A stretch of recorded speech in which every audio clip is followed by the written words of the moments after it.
Welcome all eminent panelists and speakers and participants to this yet another episode of IFGE's webinar series, which is on an important subject, biomobility towards decarbonization, towards decarbonizing the transport sector.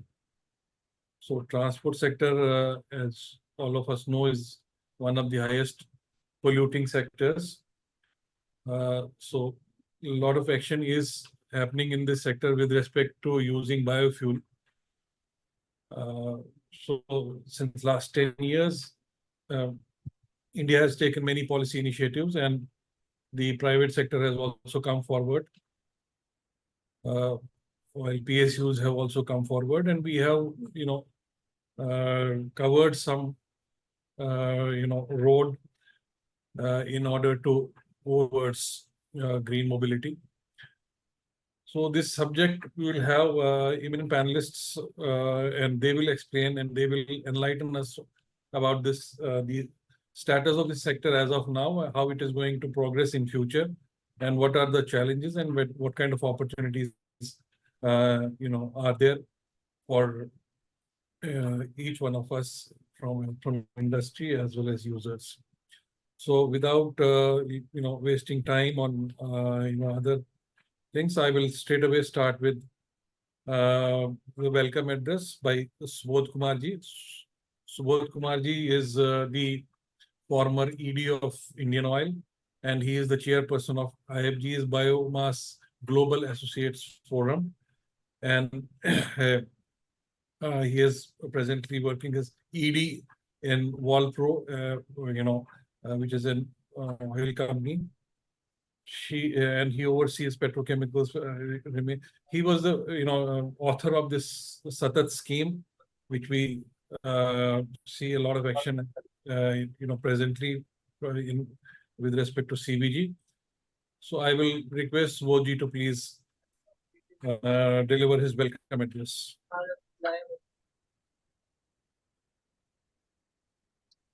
Subodhji, you will have to unmute yourself.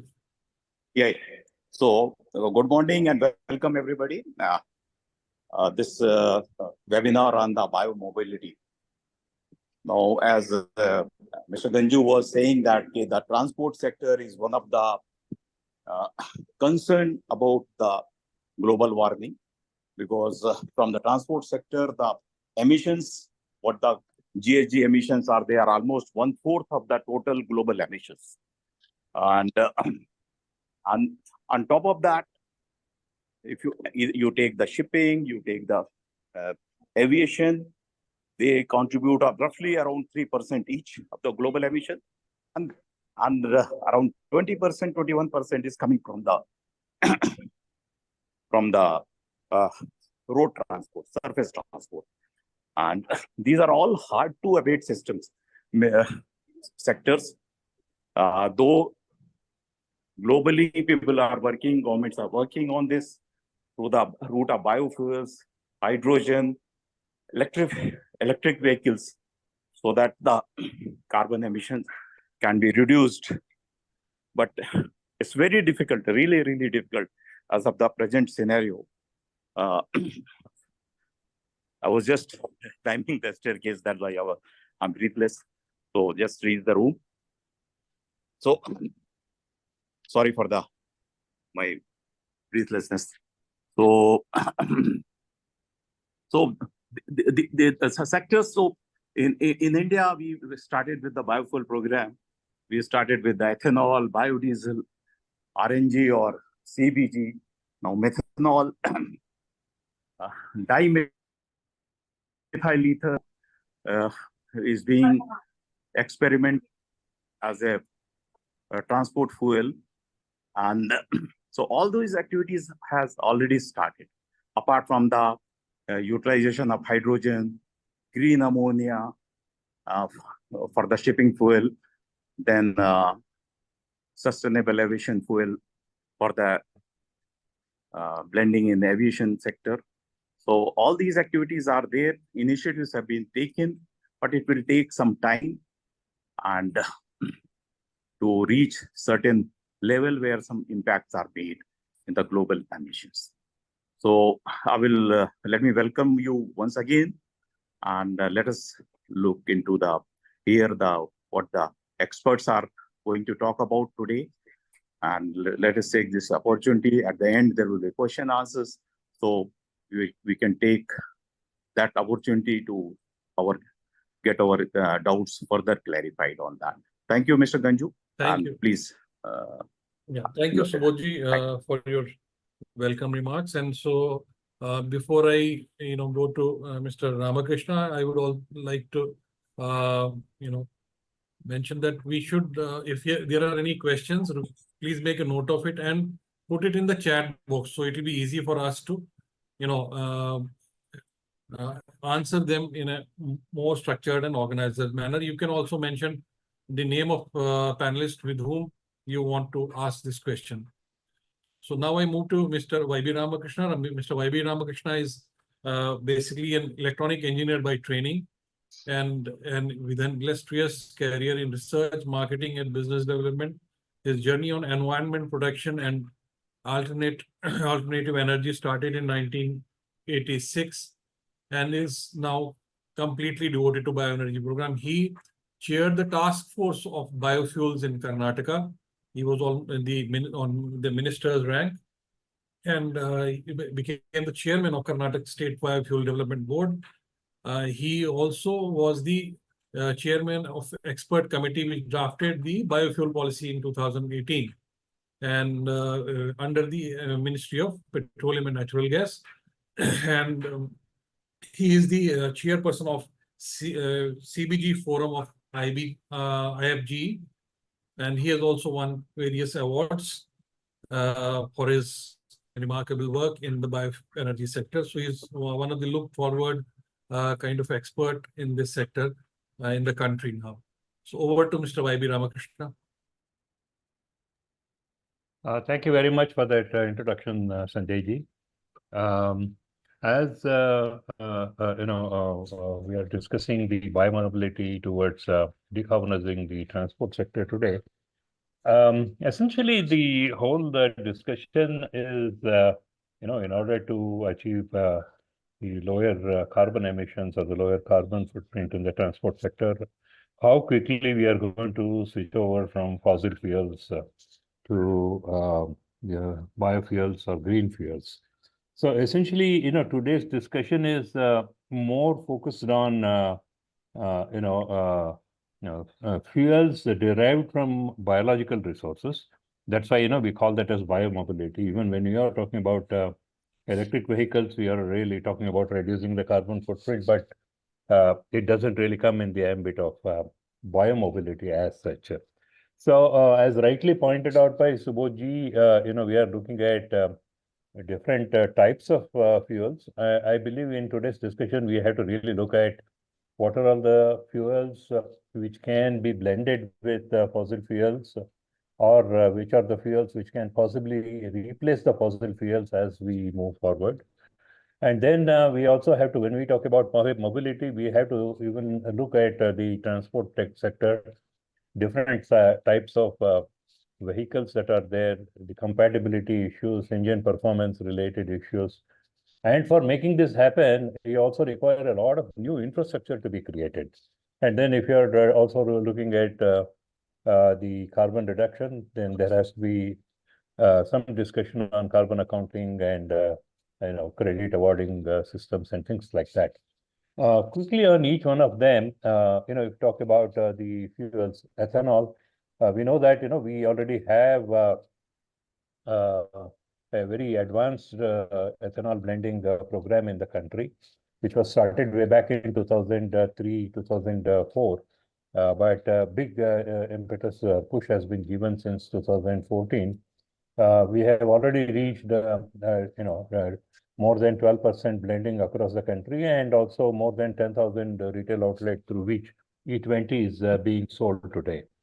And I think by end of June, we are also talking about some 350 dispensing facilities where E100 is also going to be sold.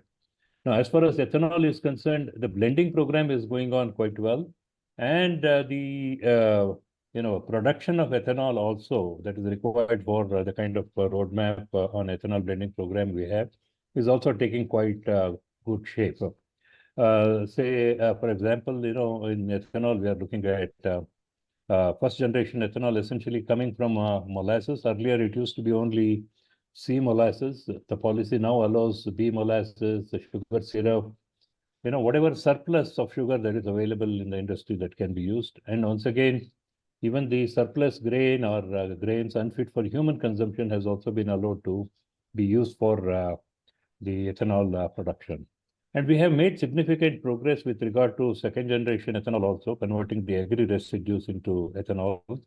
Probably India is the only country where we are building, under commissioning, there are 4 plants based on, paddy straw and, the bamboo and things like that. So one of them has been commissioned. So we are looking at scaling it up further.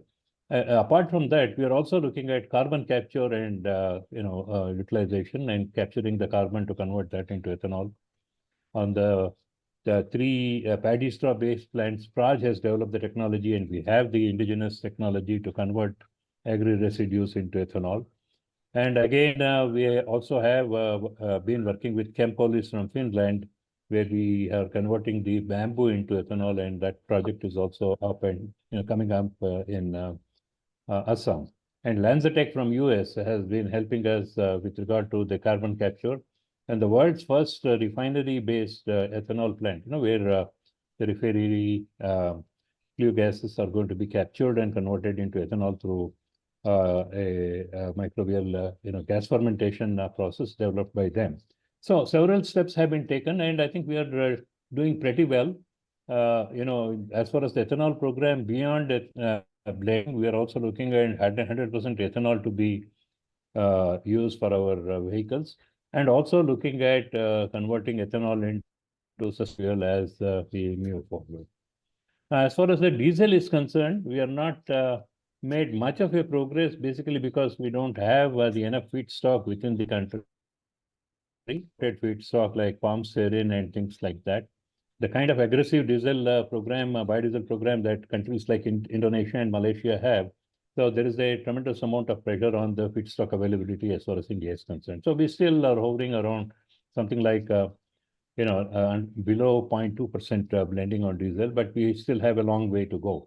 So we really need to create, a lot of programs for production of the different feedstock that is really required for the diesel program.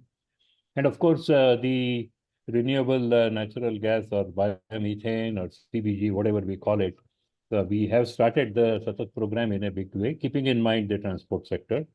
And I think close to about 100 plants have been commissioned, and still far away from 5,000 commercial plants that we are supposed to set up under the program.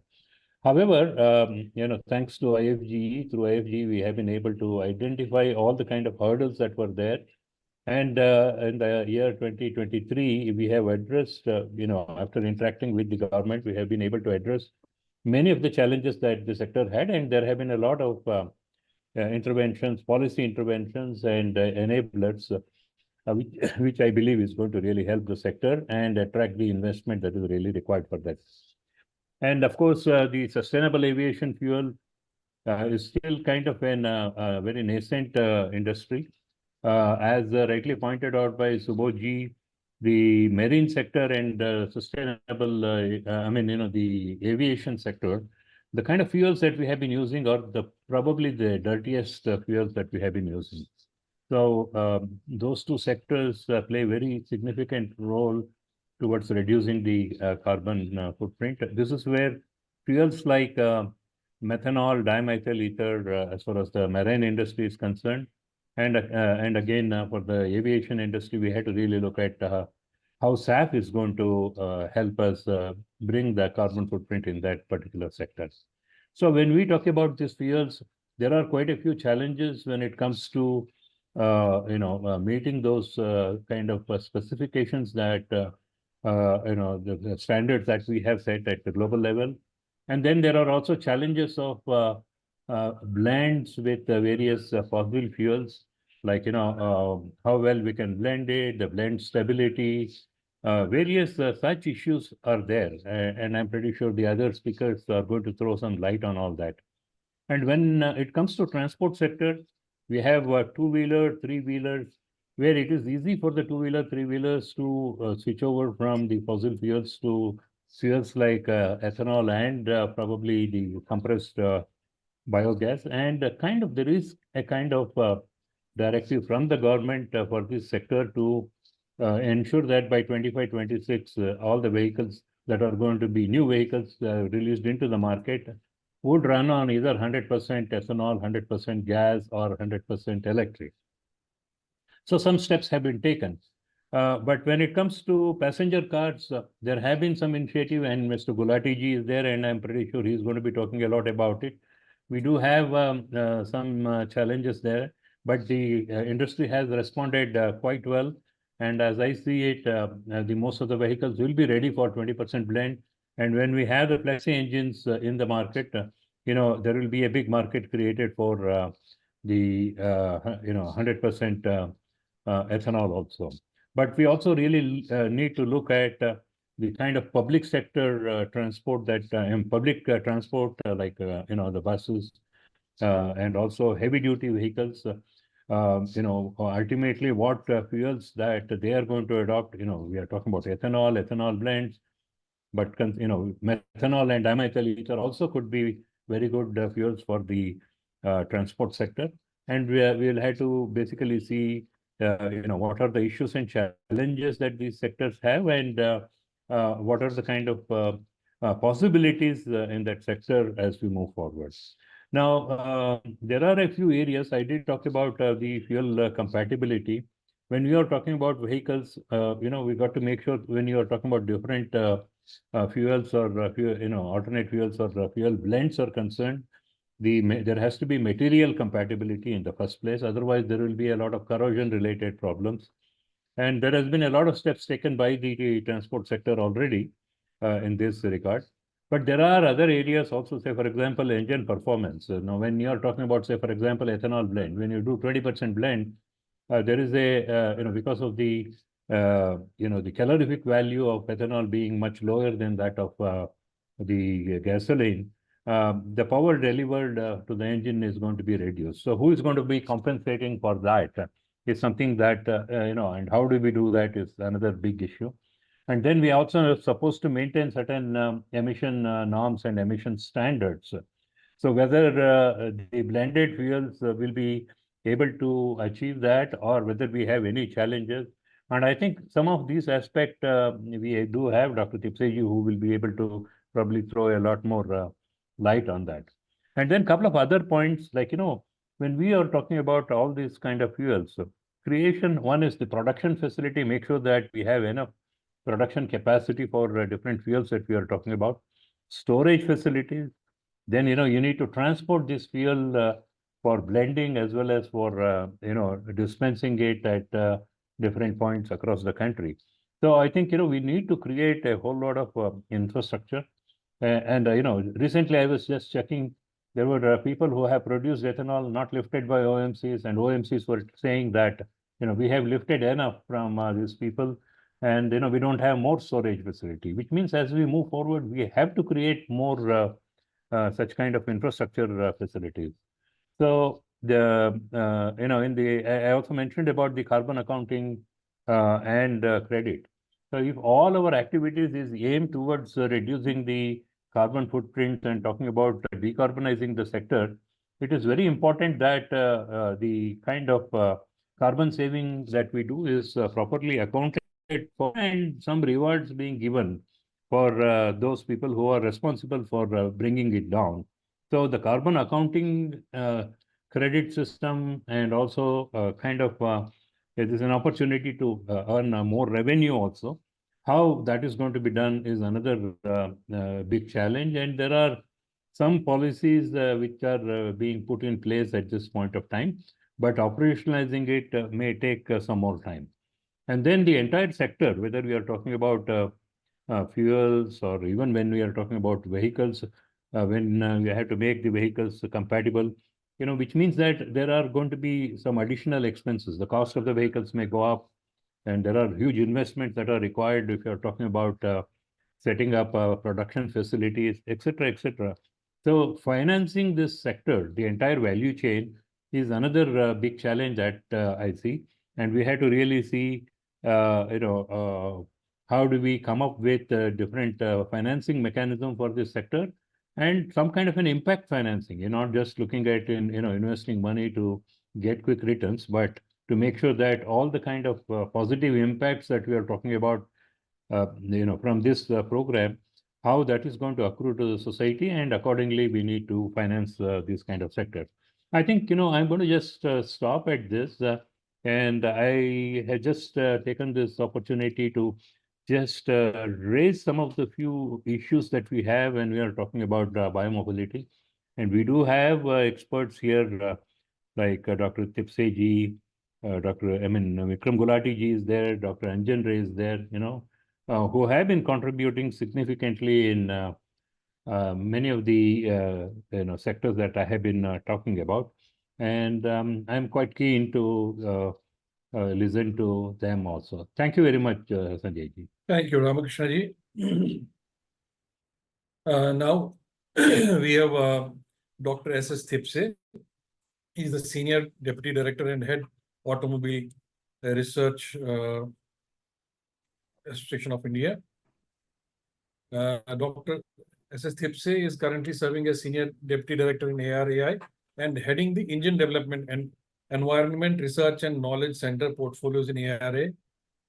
He has completed his Master's in Thermal Sciences from Bradley University, USA, and his PhD from New Jersey Institute of Technology, USA, in the field of alternative fuels combustion. He has a rich research experience of over 25 years in the auto industry.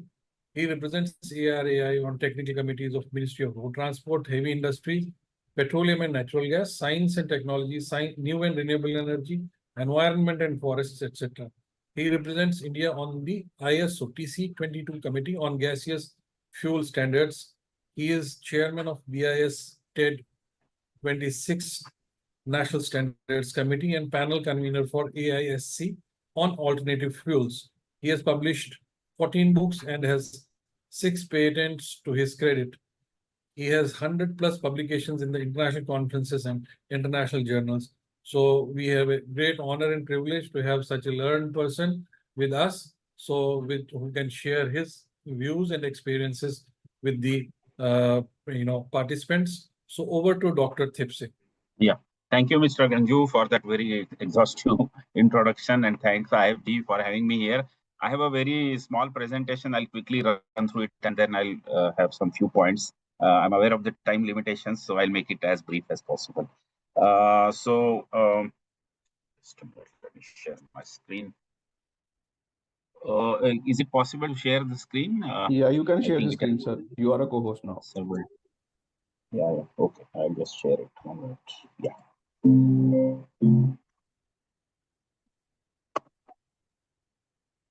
Okay. Can you make that full screen? Yeah, that's what I'm doing.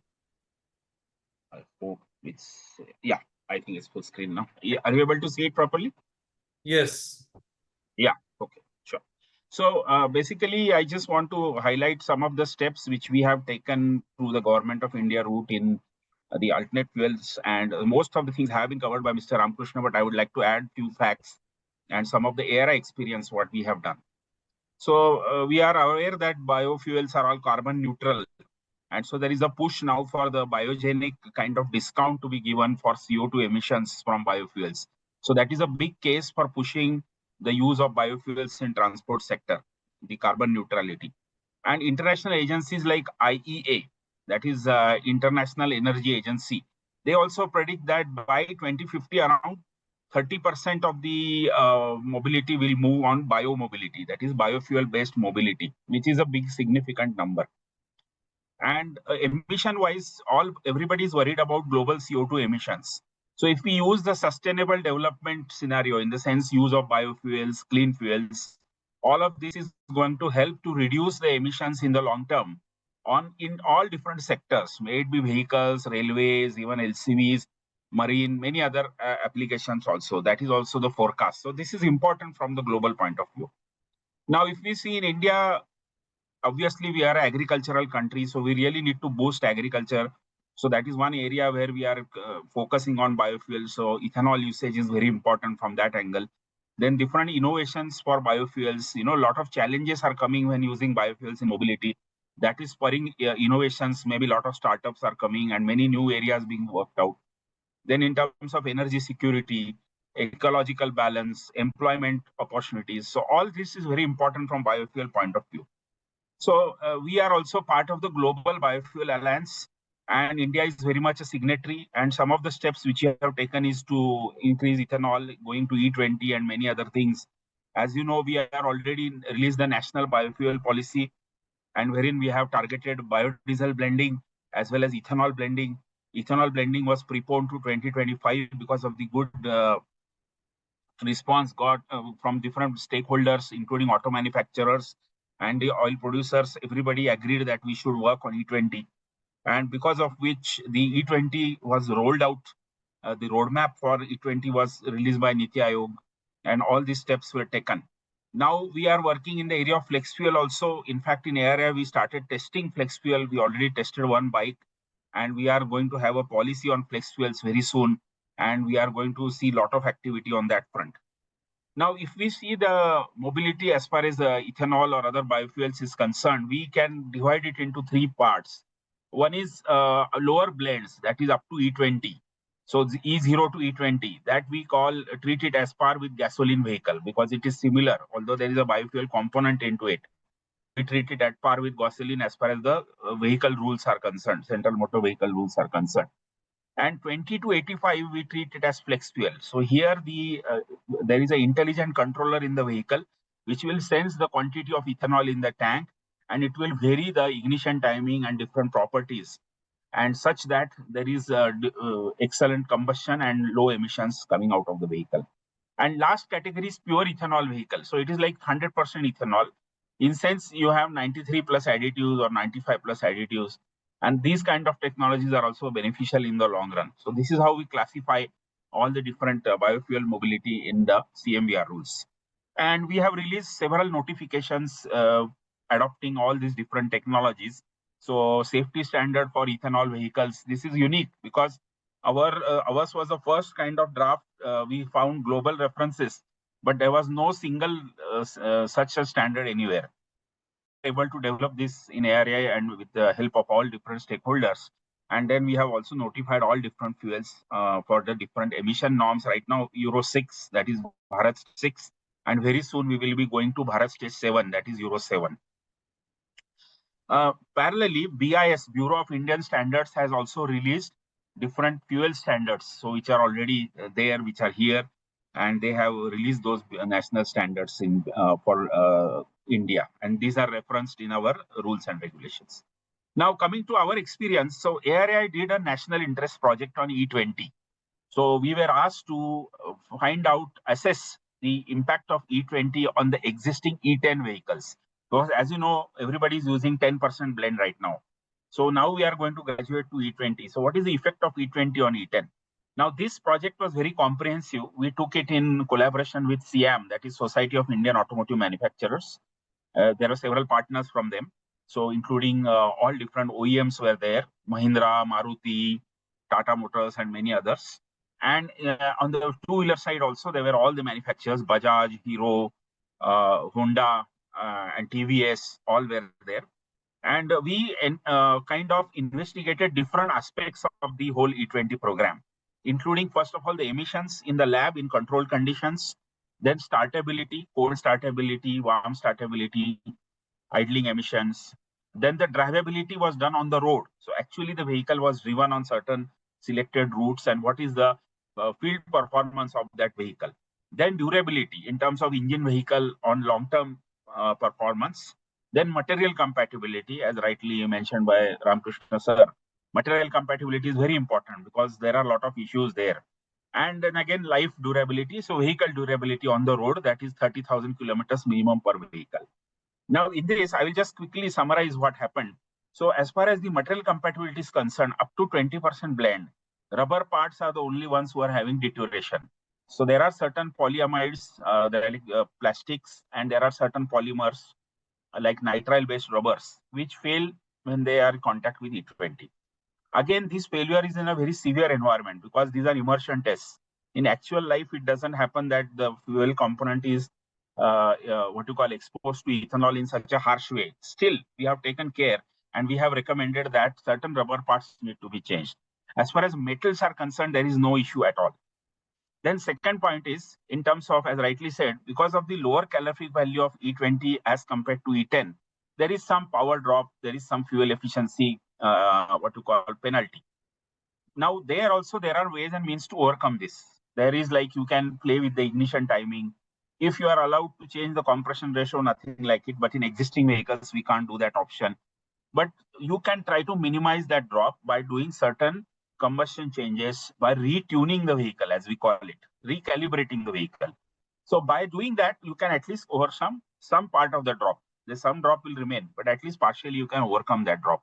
And that is also one very good way of doing it. And these kind of exercises were done. Long-term durability was done. And more or less, E20 meets all the requirements as far as emissions is concerned. Then it also performance is good. As I mentioned, materially, the rubber parts have to be changed and the retuning is recommended. So that retuning can be done during service interval also. It's not such a big exclusive exercise because you have to play with the ignition curve. You have to adjust the ignition timing, those kind of things you have to do, which is software-based job, can be done through the ECU. So these are some of the changes, and this is how the work was done. This report was very recently submitted to the ministry, and now based on this, this was finally cleared off. Now we have allowed pilot trials and rollout in certain cities and so on and so forth. So this is an example of how the work is being done. And more or less, all the what you call things which are required for a safe mobility have been covered. And we now anticipate similar work to be done on flex fuel. So there, the next step would be to go to flex fuel, and there we will try to see what best we can do. Parallelly, some people are asking for the protection grade of E10. So that is for very old vehicles which are at the end of life. So there is a debate there ki if those are very old vehicles, ideally they should be scrapped in the end of life vehicle. But if they do continue to run, then some kind of protection grade may be given. So that is under discussion, but more or less ministry has clarified that come 2025, E20 will be there all throughout India. And then by 25-27, flex fuel might come. And we are definitely there to work with all stakeholders. We are there to develop vehicles. We are there to certify those vehicles, make sure that there are no issues as far as that is concerned. And fuel characterization, material compatibility, all different aspects. Evaporative emissions also we have studied. We did not find any abnormal rise. Some increase in aldehyde and ketone is there. But now even Euro 7, aldehyde ketone is part of the regulation. So it is now becoming regulated emission. So more such changes will come and more awareness will also come. And coming to the fact that the usage of biofuels. So internationally, India has committed to the Paris Climate Treaty. So the use of biofuels will increase henceforth. So although it's a blend or maybe in the future, 100% pure vehicles. So those kind of things will happen. We have also worked on biodiesel, blending with diesel, but biodiesel did not take off much in India because of different issues. And second, where we worked was in methanol. So methanol is also good fuel. We experimented with 15% methanol, and also we experimented with M100 engines also. 100% methanol engines, marine and other application, power generation applications. So we, in fact, certified a M100 engine recently. We are also working in DME. DME is also one very good fuel, and that also we are working along with different OEMs. And the OEMs are also serious in terms of developing new products for these emissions. One good thing is government has allowed all different fuel technologies to come in. So there is no regulatory hurdle per se. All the fuels have been notified, all the standards are in place, all the technology development is in place. Several projects have been sanctioned to work in all these new areas. Many ministries are working and supporting this cause. And agencies like ARAI are there to help promote the cause of biomobility. So that's all from my side. Thank you very much for patient listening. Yeah, you need to minimize your present. Yeah, I just stopped it. Yeah, thank you. Yeah, thank you, Dr. Thipse. It was very enlightening, so we could at least understand the progress happening on this front, the tests being conducted, the kind of work ARI is doing, and where we stand as of now with respect to the biofuels. So it was really great pleasure listening to you. Now, actually, Dr. Tushar Patil was supposed to join, but unfortunately his brother expired yesterday, so he will not be able to join. So we move on to Mr. Shri Vikram Gulati ji. Vikram Gulati ji is from the industry. They have been, working on this sector. He is currently working as country head and executive vice president, corporate affairs and governance at Toyota Kirloskar Motor Private Limited. He is a postgraduate in chemistry from St. Stephen's College and holds a management degree from Management Development Institute of Gurgaon. Earlier, while serving as a civil servant, he also has a rich and varied experience of over 22 years of working in the government in various capacities. So we'll have, the benefit of listening to him.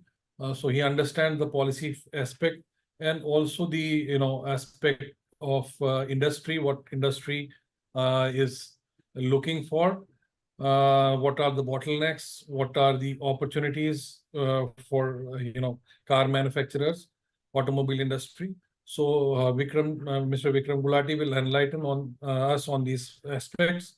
So over to Vikram. Good morning to all. I hope I'm audible. Yes, you are. So first of all, thank you for giving me the privilege of being on this platform. Just to get to the issue, it's why are we seeing the transition in energy that we are seeing globally? Of course, it's about climate change. But if you look at it from an India perspective, other than climate change, there are other very pressing issues which are driving this entire shift. Of course, it's the energy security. We are energy dependent right now, importing large parts of the energy, which is primarily fossil fuel. We are a very fast growing economy, the largest and the fastest growing economy there is. And this rapid growth in economy is also going to drive greater need for energy, which will, in the current situation, be dependent upon imports. Of course, this growth is paramount for the well-being of our society. Millions of people have to be brought up from poverty. Jobs are needed. Those are the other parameters that we have to keep in mind. So before I go into deeper into the subject, I'd just like to identify this what problem more deeper and go slightly layer down into giving a context of what we're dealing with here. So with the economic growth that's happening today, if you just take a look at the cars that we are selling, last financial year, 4.2 million cars were sold. They were put on these streets. These cars are going to be on the streets for 15 years as per the law. Now, going ahead, the way we are growing, it will not be surprising if we see something like 6 to 7 million cars by 2030. Today, if you look at the mix in terms of fuel, the 96% of the entire market that there is based on some form of fossil fuel, whether it's diesel, petrol, or CNG, etc. So there's a huge amount of vehicles which are going on the roads. And if you look at the numbers that are projected for 2030, if you look at the latest Niti Aayog BCG report, it says something like perhaps 12 to 13% on an average would be electrified, therefore going into a different energy format. That means around 88% would still be some form of fossil fuel.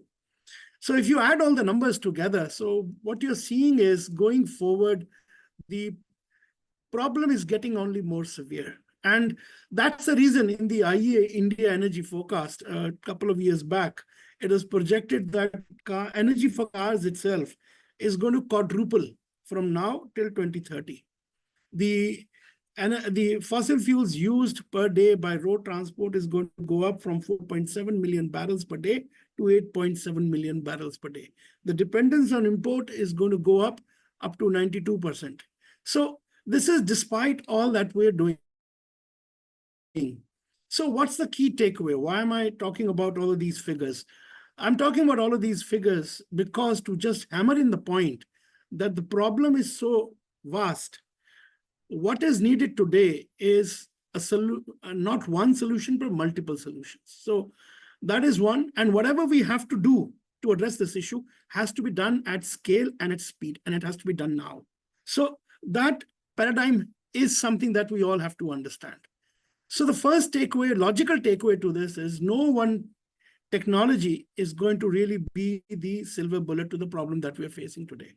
It's not only because of this, but it's also because of the fact that as a country, we are very unique in terms of our energy mix, infrastructure readiness, consumer acceptance. Remember, any transition that's going to happen will be on the back of consumer acceptance. So we have to provide technology solutions which are sustainable for all. So there are sustainable technology options that each and every consumer can look at depending upon his unique requirements. So having said that, the other point to note is obviously, which has been covered by speakers before me, which is the journey that ethanol has had or other biofuels have had in the recent past in terms of their contribution to the energy mix for transportation. We are very shortly entering into E20. What will it mean for the country? Just a few statistics from the government. E20 would mean something like 50,000 crore rupees of fossil fuel imports reduced right there, right then. It'll mean 10 million metric tons of carbon sorted out right there, right then. It'll mean a huge amount of money, something like 80,000 crore rupees, which has already gone to the agriculture sector from the energy use in the transport. Your presentation is not visible. I'm not using a presentation. I'm just making a submission. So if you look at all of these points, biofuels and ethanol obviously make a very strong case for a ready-made solution that is present here today and can basically help to solve the problems that we have. Why I say that is if you look at the entire value chain of this particular energy pathway, it's largely indigenous. It's largely there already. It could be up and running in a much more greater manner in a very short piece of time. The feedstock is there. It's from multiple sources. There is a lot of space in terms of increasing the yields, reducing the water usage, etc. There is a lot of space in looking at 2G and 3G technologies, with especially the revolution that's taking place in terms of gene editing technologies like CRISPR, AI, etc. So the feedstock area seems very promising, with huge potential that is untapped. Of course, we're just grappling with 2G in terms of using parali. That's just scraping the surface. So feedstock side, we can be hugely independent in terms of the source, and we can increase it in terms of the availability. So huge potential. In terms of the process plants, they're largely indigenous. They're coming up. They are already more than the E20 requirement. Now, when you come from the usage point of view, the existing infrastructure of dispensing the biofuels or mixed biofuels with gasoline is already in place. You don't need to do much. Then it finally comes to the automakers. The automakers can very rapidly make the required changes, not only for E20, but also for flex fuel vehicles. As already informed by Dr. Thipse, there is some element of change that would be needed to go from E20 to flex fuel, but it's not a huge technological challenge, nor is there a challenge of availability of raw material or parts or technology as far as this is concerned. So the entire value chain there is right there to be explored, to be exploited, to be enhanced in a huge manner. Just to illustrate the point, Brazil has been in this flexi fuel space for quite some time, and they've evolved this technology to the electrified versions. We recently had showcased an electrified flexi fuel vehicle, which was compatible for BS6 Part 2.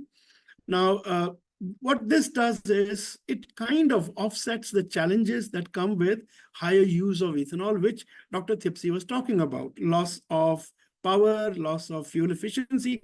So what this technology offers essentially is a mix of best of both the worlds. It has electric powertrain coupled with a ICE engine, which is capable of running on 100% of ethanol. So the efficiency lost is more than made up by the electrified part of the powertrain. And therefore, in Brazil, where this technology has already been in place for several years, and multiple OEMs are now introducing it, it's the cleanest technology globally on a well-to-wheel basis. In fact, the carbon emission on a flexi-fuel electrified vehicle is around 29 grams to a kilometer. And using the current level of electricity generation that is available in Europe, electric vehicle on a well-to-wheel in Europe is around 65 to 70. It's likely to go to 50 by a 2030 mix of an electricity mix that's likely to come up with greater play of renewables coming into place. So there is definitely a huge option for this going ahead. And also a key message that it's not really about electric versus biofuels. In fact, all of these technologies are going to be required. There'll actually be technologies which bring in best of these two worlds. In Brazil, again, there is a move to look at the possibility of introducing flex fuel plug-in hybrids. That's going a step further, which means that besides having a strong hybrid electrified vehicle, if you increase the number of batteries, the size of the battery in the vehicle, in the electric powertrain, you are able to also store energy from the grid. So that enhances your carbon position even more and makes the whole technology even much more effective. Brazil is also seeing the possibility of using a surplus ethanol to head towards the path of hydrogen. So there are huge possibilities that are going ahead. Now, the main challenge that we see in this space is really around the policy. While huge work has been done by the government in terms of addressing the supply side and the process side and the infrastructure side requirements in terms of policy, on the automotive side, I think the government will start to do their work. There is a lot of talk about rationalizing taxation on vehicles, which is not to say that some sort of subsidy is being asked. No, that is not required. All that is required is to make sure that the taxation that is imposed on these cleaner technologies, whether it's flexi-fuel or flexi-fuel hybrid or what have you, is not more than that of the gasoline. That's a very minimal fair ask. How is it the situation today? The situation today is, since there is higher manufacturing cost because of materials, because of additional development, the FFP is around 50 to 60,000 more expensive than comparable gasoline, and an electrified flex fuel would be around 3 lakhs because of the electric powertrain that is also there. So if you apply tax rates today, which are very similar or same, then you really end up in a situation where the consumer unintentionally, unknowingly, not intended by policy, unknowingly, is in a situation where he'll be paying a bit more tax on these cleaner technologies. It's nothing unique to automotive. That's also the case when you go to buy an AC, when you're making a choice between a five-star and, let's say, a 2-star. So these are things that would be required in terms of, one, looking at making policy, especially taxation, anchored on carbon emissions, which takes care of both fuel efficiency as well as carbon emissions, both at the same time. It's done globally. It's done in Europe. In Europe, 22 out of 29 countries, besides having CAFE, do have some sort of carbon taxation, either at the acquisition time or at the operation time. It's also done in many countries in the Southeast Asia. So it's an idea that Department of Heavy Industry floated some time back, but yet is to be actioned on. Second thing is, since ethanol is one of the cleanest fuels, it's basically a carbon neutral fuel if you look at it, because the carbon that you emit by using it is basically going back into the cycle of being utilized by plants to be the next feedstock. it needs due recognition and support in the CAFE regulations so that the corporates do see some merit in bringing in this technology. Otherwise, it would be a disadvantage to bring in flex fuel vehicles or even E20 from a CAFE regulation point of view. So if we do this, this is the last piece of the jigsaw puzzle, I believe, needs to be sorted out, which is the most important, the consumer, so that the consumer can make a better and more environment-friendly choice, which helps the nation and its national goals, and true recognition of the renewable character of the fuel so that the OEMs are keen and interested in making those investments, both on the product side, as well as the investments required on the side of the plant and manufacturing. So with that, I'd like to rest my little discourse, and I'll be happy to take the questions going ahead. Thank you, Mr. Gulati. So we'll take questions in the end. So we all thank you for sharing the information, particularly with respect to what you said. Automobile manufacturers are are ready in the sense that they can make the little changes in the their vehicle to adopt the biofuel. So we are thankful to you for your address. So now we move on to Dr. Anjan Ray. Mr. Anjan Ray, it's a privilege and honor for us to have him at this webinar. He is an authority on this subject, and Mr. Anjan Ray holds a doctorate in chemistry from University of Pennsylvania and has worked thereafter for over 30 years in the fields of cosmetics, healthcare, chemicals, energy, sustainability, and climate change. He has been deeply involved in the scalable development of renewable fuels in India, particularly sustainable aviation fuel since 2006. He served as the director of CSIR, Indian Institute of Petroleum, Dehradun, from 16 to 2023. He is the recipient of IFGE's Green Energy Jury Award for Outstanding Green Energy Activist in 2021. Has been felicitated with the Uttarakhand Ratna Shri Award in 2022 and the Energy Environment Foundation Global Excellence Award 2023 in the bioenergy sector, and with the outstanding contribution to National Development Award by Indian Institute of Technology Delhi Alumni Association in 2023. So we have a learned person, a researcher, and who has worked as a director in Indian Institute of Petroleum, the most relevant institute for biomobility. So we'll have a privilege and honor to listen to him. Over to Mr. Anjan Ray. Thank you. Thank you, Mr. Ganjoo. May I request screen sharing permission from the organizers? I'm not able to share my slides. Sharing, sir. Give me a moment. Thanks, Mr. Rohit. While the screen sharing gets Yes, set sir. up, I'll meet your co-host. IFGE. Thank you very much. Let me thank IFGE for the privilege of being here and my speakers before me for setting the context. I hope the slides are visible now. Yes, sir. Yes. Thanks. So without further ado, let me give you my perspectives, and I will offer my perspectives from sort of wearing three different hats. One, as the chairman of the Petroleum, Coal and Related Products Division Council, Bureau of Indian Standards. As the energy transition takes place, we're going to have to see a lot more standardization. The second, I also work as an investment partner in a venture fund, and I expect to see very large shifts in energy transition technologies, both on the AI side as well as on the hardware side.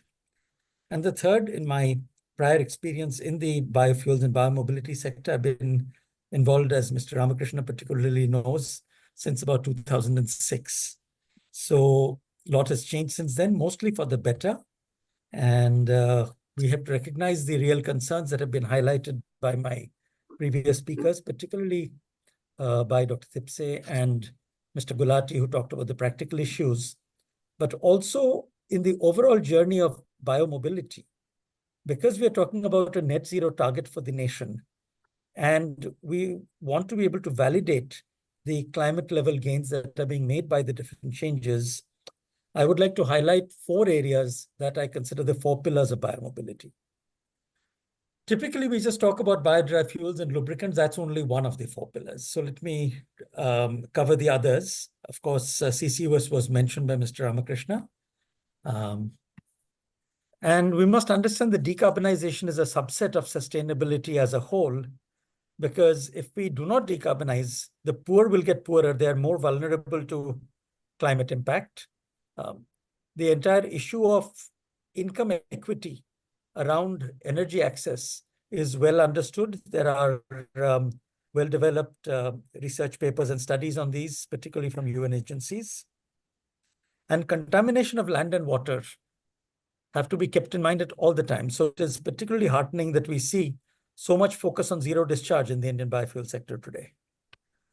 The other area that we must spend more time on, and I would make that call to the industry particularly, is talk about resource efficiency. And instead of looking for subsidies on product, let us look for subsidies on resource inputs based on the efficiencies being used. This will also ensure creation of better jobs, because as you use resources more efficiently and you waste less, it is likely that you will create more green jobs, as well as you will have lower levels of contamination of resources that cause health issues in public health and environmental issues in terms of livelihoods. A particularly telling slide is this one. This is a barely 2-year-old study by Beltran. And he shows that in the last 115 years, human beings have extracted more resource from the planet on every count faster than our population has grown, with the exception of food and barely with the exception of water, which essentially tells you that we are heading for a food and water crisis if we continue to consume fossil fuels, energy supply, ores, and non-mineral metals the way we are consuming today. This is in direct conflict with the 2 rules of Ismail Serageldin, a librarian from Egypt, who looked at resource around the world and is one of the greatest thinkers of the second half of the 20th century, perhaps not quite recognized as such. But the input rule basically says, don't take more from the planet than she can give you. And the output rule says, don't dump more on the planet than she can absorb. So I do have a small variance of opinion here with Mr. Gulati, who said ethanol is a carbon neutral fuel. I don't think that's strictly true, because when you look at the input rule to produce ethanol, depending on the mode that you use, you will actually take more resources than currently available from the earth. That is especially true for, let's say, biodiesel, when Indonesia, Malaysia, etc. were referred to earlier, because there also the whole concept of land use change has to be kept under scrutiny. If you change the way the large tracts of land are managed, it actually alters biodiversity, and change in biodiversity alters the Earth's capacity both to regenerate and to absorb. So we have to essentially work on evidence-based, outcome-oriented efforts. We can't just say we will build an ethanol plant. We have to say we will build an ethanol plant which will demonstrably decarbonize so much. Also, we have talked about scalable deployment. So every solution that is adopted must be scalable, and we will explore the challenges around scalability. The biggest challenge around scalability is actually overconsumption. When you overconsume, and I will also refer to overconsumption of fertilizer, pesticides, and even data usage, something as simple as sending a good morning message in the mornings. Because let's remember, a Google search takes about the same power as a night lamp glowing for 1 second. So if we are to become resource efficient, we use our materials and our energy inputs wisely, we will do much better in an integrated bioeconomy for mobility. In material resource efficiency, you already know this very well, so we won't spend time on it, except to point out that most of our focus is on reuse, recycle, maybe some on recovery, whereas actually the most benefits come from reduce, the least come from disposal. Particularly biogas is a promising candidate. So biogas or CBG or whatever we may wish to call it, is actually very, very big, for example, in China today. I'm showing you a case study from Indonesia. This is an actual operating biogas plant in Yogyakarta. It is fully sustainable. They have a recycle ratio, atom efficiency about 98%, close to best in class. And we have something similar in India, which was set up in Bowenpalli barely a couple of years ago. There are indirect benefits like waste disposal, cost saving, foul smell gone, local hygiene, but it also creates local jobs. Now you couple one of these. So why hasn't this scaled? This has not scaled because the conventional wisdom in India is still a Western philosophy. Build big, build to scale, aggregate. We can't afford to do that. Every time you build big, build to scale, you're also paying a freight carbon footprint. And every time you pay a freight carbon footprint, you're probably doing it on fossil fuel. So we need much better integrated models of CBG use, of ethanol use in, if I had to have flex fuel vehicles, I would put the flex fuel vehicle policies in and around the ethanol plants. We should not be having to drive 5 kilometers inside T to a flex fuel plant to fill ethanol, because then you're going to give away a liter of ethanol every time you go and fill 30 liters of ethanol. Let's look at energy efficiency. Energy efficiency is highly underrated. It is not only highly underrated, Dr. Thipse knows this very well, and we've had many conversations in the past. The amount of work being done on engine design is broadly ignored by the fuel community. In the last close to 50 years, engine efficiencies have gone up by almost 5x. Fuel efficiencies have not gone up that much.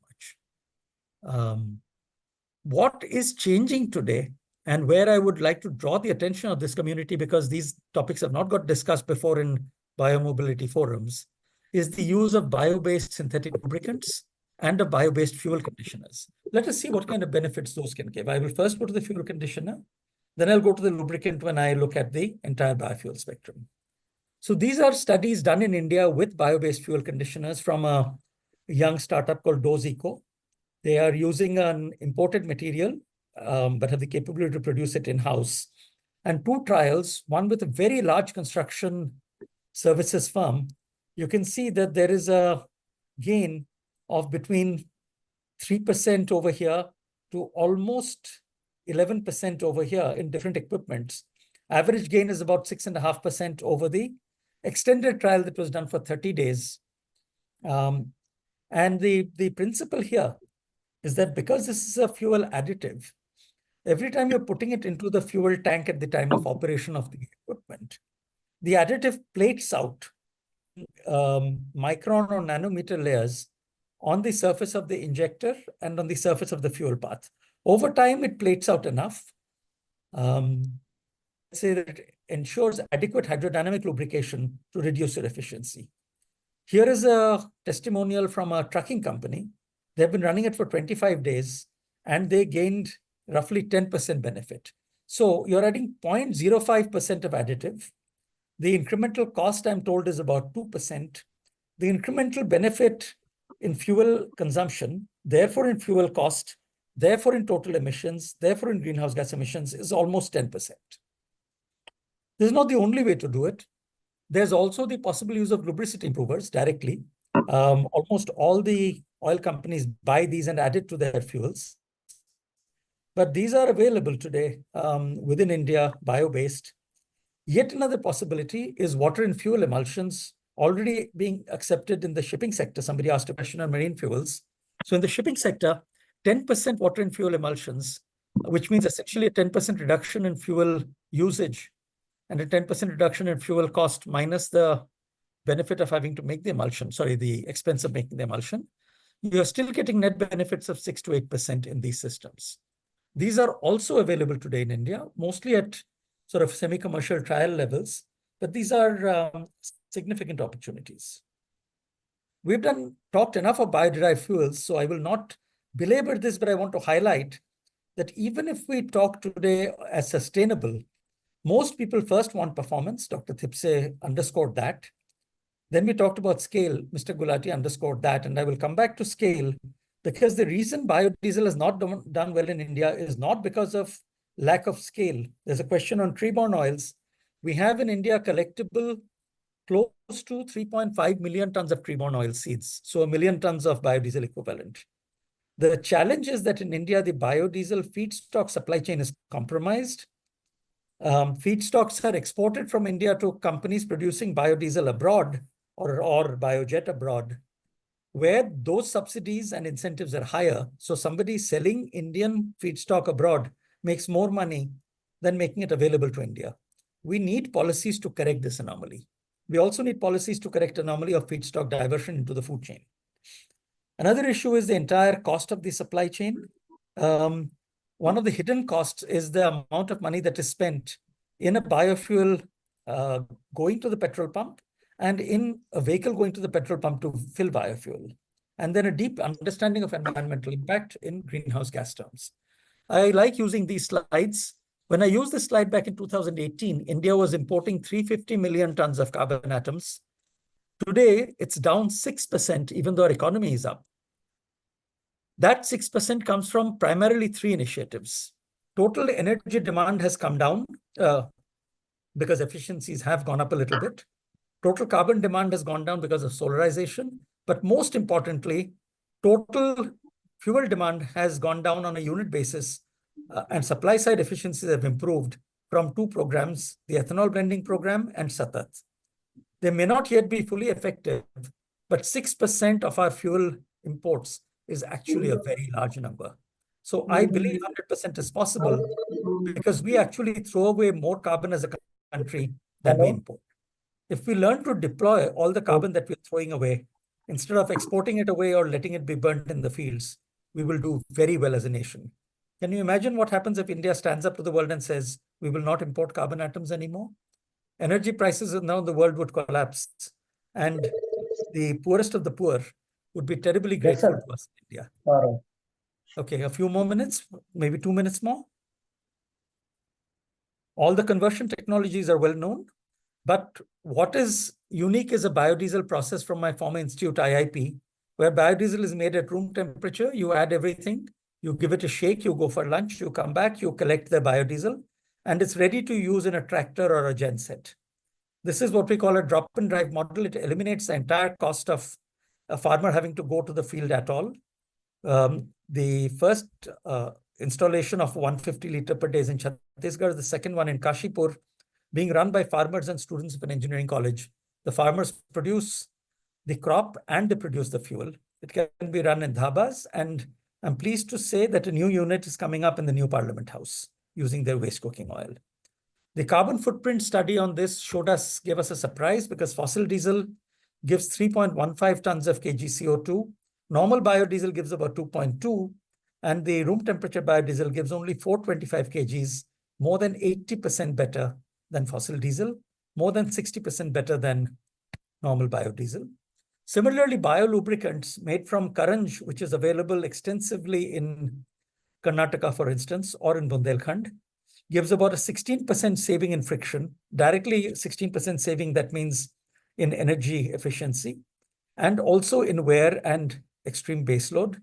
Biolubricants are available commercially in India today. A company called Royal Green Tech has run trials with the Indian Railways, who have endorsed performance superiority over standard products, which have exactly the same characteristics. Finally, EPR. I think that unless users of energy and generators of carbon wastes are held accountable, it is difficult to get a balanced solution. Our policies need to look at this more closely, not just EPR for plastics and not just EPR for big plastics players. We have exempted MSMEs from plastic packaging EPR rules. UCO keeps finding its way back to the food chain. So India generates more than 2.5 million tons of UCO, but less than 100,000 tons is coming into biodiesel. We have to restrict or at least take market measures like export taxes or windfall taxes, just as we do for fuels, on agri-residue biomass, UCO and animal fats exports. And finally, we must push internationally available technologies as well as encourage domestic technologies to CCUS in India so that our national aspirations for net zero are met. The summary conclusion is very clear. Sustainable mobility is fundamental and linked to biological carbon resources. India has a surplus of these, yet we import. We should not ignore socioeconomic factors. There are many issues that are not being captured today in our discourses. I've just flagged them up here. But ultimately, you will need collaborative value chains. Everyone will have to work with everyone else. One person's waste will have to become another person's resource. And we have to work in cooperative competition if we want to make a real impact. Thank you. Thank you, Mr. Roy. I think it was quite enlightening, and we could, gather how we are placed in this sector as of now and how to move ahead. So I think that was more important.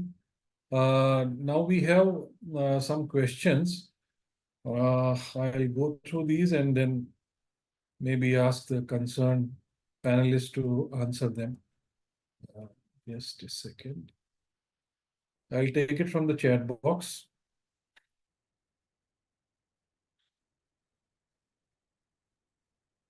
First question is for Subodh. I think Subodh is not there now. Yeah. We can, Mr. Gaurav from MOPNG has asked a question to Subodh. He is, I think, left, so we can share his number, Mr. Gaurav, so you can directly ask this question to him, or we can maybe put this question in front of the panelists. Maybe Mr. Ramakrishna ji will be able to answer. Why we are witnessing the late push in Satat instead of being launched 5 to 6 years ago? How can a CBG producer be guaranteed assured offtake of gas? Ramakrishna ji, would you like to? You need to unmute yourself. Yeah, thanks, Gaurav, for that question. First and foremost, this whole program was launched in October 2018. And then, it didn't really catch the imagination of the people. And, basically because of the kind of pandemic situation, we were there for about 3 years. So nothing much happened at the ground level. Post-pandemic, there has been a big push that was given. But the Satat was a program. And I don't think we had enough policy enablers in place to ensure the kind of investment that was really required for the Satat program. See, when you talk about the CBG plant, there are issues like, you are supposed to different feedstock, like, agricultural residues or municipal solid waste or industrial waste like press mud and spent wash, etc. Each of these feedstock itself had a lot of challenges in ensuring a sustainable supply chain. The second thing, I don't think we have had any major challenges as far as the technology is concerned, but then some of the technologies that we have been using there are quite old, and it really looks into some time to look into some of these technologies and see what we can do with that. Just to give you one example, say for example, most of the equipment that we use are imported into the country. Are we not manufacturing it? Yes, we are manufacturing. But if you are really looking at the kind of life of these locally manufactured plant, it may work for 3 years, 4 years, 5 years, but the imported equipment would give you some kind of a life guarantees for 15 years, 20 years, and things like that. And then the major issue was on the offtake of the gas. Even today, we have that challenge. This is, when the Ministry of Petroleum went back and said that, there will be 100% offtake. It was not that easy. Transporting CBG to those markets where it is available over long distances is a big challenge. We don't have the pipeline infrastructure where we can inject the CBG into the pipeline. So these are some of the policy enablers that have been put in place only in the year 2023 and early part of this year. So the policy enablers are there, but then to make sure that these things are all implemented at the ground level, it may take some more time. But all I could say is that the policy enablers itself has made the sector wake up. And as I was saying earlier, we have close to about 100 plants which have been commissioned and another 200, 300 which are going to be commissioned, I would believe, by end of this year. But when all these kind of policy enablers are put in place, then I think the real investment will come. The other major issue was also on the fermented organic manure that we get from the CBG plant, whether it is liquid or solid. So we had not really created the kind of ecosystem that was really required for marketing this fermented organic manure. A few steps have been taken, and hopefully, in the coming months, most of it would be implemented, and that should really help bring the kind of investment that is required for the sector. Thank you so much. Advantage of this, webinar is that chat questions get immediately replied by the panelists. So I must thank the panelists for immediately replying to most of the questions. There is one more question I think I will take, and that is the only question left now. Particularly, this is Mr. Piyush Jain, who has asked development in the agriculture sector for CBG, like tractors, harvesters, agriculture pumps, will be able to run by CBG. So I'll, request Dr. Thipse to answer this question. Yeah, very relevant question now. So as you know that CBG is already permitted as an automotive fuel. So in the interim, what we have done is we are allowing CBG for genset also, power generation also. We have amended the CEV construction equipment rules also to allow CBG to be used. Even LNG, CBG and CNG are all treated at par now. And so we have in fact certified 1 or 2 tractors on CBG also. And the off-highway, that is construction equipment vehicles, they are also allowed to use CBG. And so that applications are very much possible. Only issue is where there is availability, there will be such applications going on. But I don't foresee any issue with use of CBG in all these kind of applications. It's very much allowed and it is being done, although the scale is less as of now. I just want to add another dimension to this discussion on development in the agri sector for CBG. Basically, we have been only looking at CBG as a fuel being used in the transport sector. But if you really look at the entire value chain, there have been several developments. So, for example, we are talking about the agricultural residue as an important feedstock for production of CBG. And that sector has been a highly disorganized sector. I have been talking about some of the policy interventions and some of the enablers where, a lot of things have been done with regard to aggregation of this biomass storage through FPOs and even by the CBG industry. Both Agriculture Ministry as well as the Ministry of Petroleum have come up with various interventions, which is really going to help the agriculture sector to be a sustainable feedstock supplier as far as the CBG is concerned. That's number one. Number two is there has been significant amount of work that has been done with regard to different types of energy crops, which could be a potential crop, feedstock for CBG. Significant work has been done with regard to Napier grass, and Napier grass is also, there are several plants which are coming up based on the Napier grass. And very good work has also been done by Indian Institute of Millet Research and ICRISAT in Hyderabad with regard to feedstock like sweet sorghum and pearl millet. Though their work was looking at those crops as a feedstock for second generation ethanol, but it has turned out that they are also excellent candidate crop for production of CBG. So when we talk about the agriculture sector, so we are talking about the feedstock supply chain part of it, new alternate crops, for the production of CBG. And the third important issue in this sector is the fermented organic manure that I was talking about, which comes as a byproduct.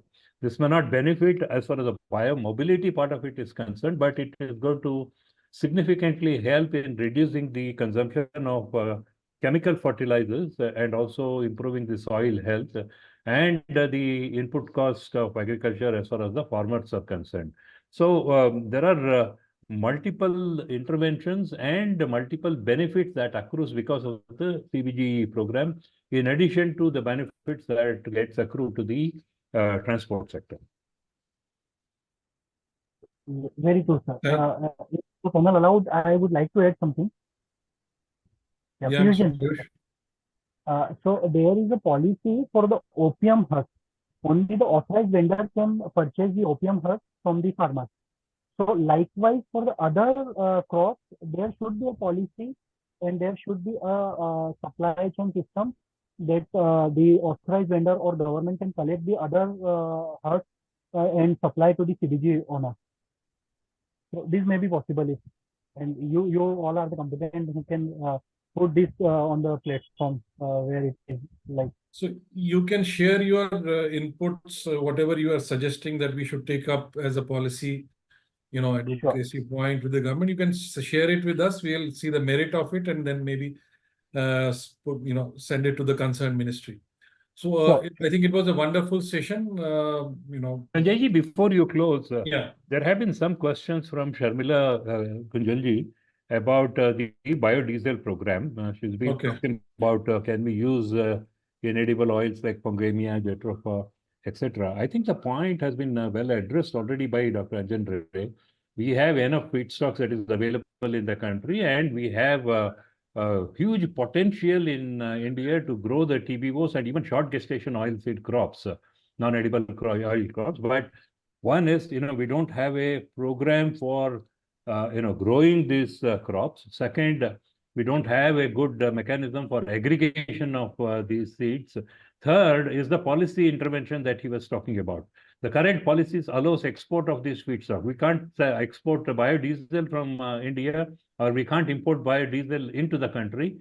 But a whole lot of feedstock is being exported out of the country. Not only the oil seeds, but even the used cooking oil. Substantial part of it, what has been aggregated in this country, is being exported because it fetches a slightly higher price in the international market. So I think policy interventions are required here for ensuring that this export is stopped and these resources are made available for the local industry for processing. We have no issues with regard to the production of biodiesel from all these resources that we are talking about. We have no issues with regard to blending them with biodiesel. So we have no technology related issues. What is missing at this point of time is the kind of policy support that is really required to make sure that these feedstocks are available for the industry here. Yes, you're right. So I think all questions have almost been answered. I'll repeat that the facility of Zoom provides that, immediate response from speakers. And I thank the panelists for that, who have immediately replied to the questions which were directed to them. So it was a very, enlightening webinar. We'll keep on, I think, enriching this subject in future by more such, conferences and webinars. In fact, in September, we are organizing a major exhibition and conference in Delhi, where this is one of the important subjects, and we'll have one of the sessions and even exhibition pavilion also on this subject. So I thank all participants who, joined today in this webinar. I thank, the eminent panelists, Dr. Thipse, Dr. Anjan Roy, for their wonderful, presentations. I also thank Mr. Gulati from Toyota for sharing his, perspective. And of course, Ramakrishna ji and Subodh ji, who are part of IFGE, so for sharing their views and ideas on the subject. So thank you once again. So we'll keep on bothering you. We'll keep on, sending you requests in future also for addressing such conferences. Before I conclude, I will also request the panelists, Dr. Thipse and Dr. Anjan Roy, to please share their presentations, and most of the participants are asking us for these nice presentations. So thank you once again, and we close this session. Thank you. Thank you very much. All. Thank you. Thank you all. Bye-bye.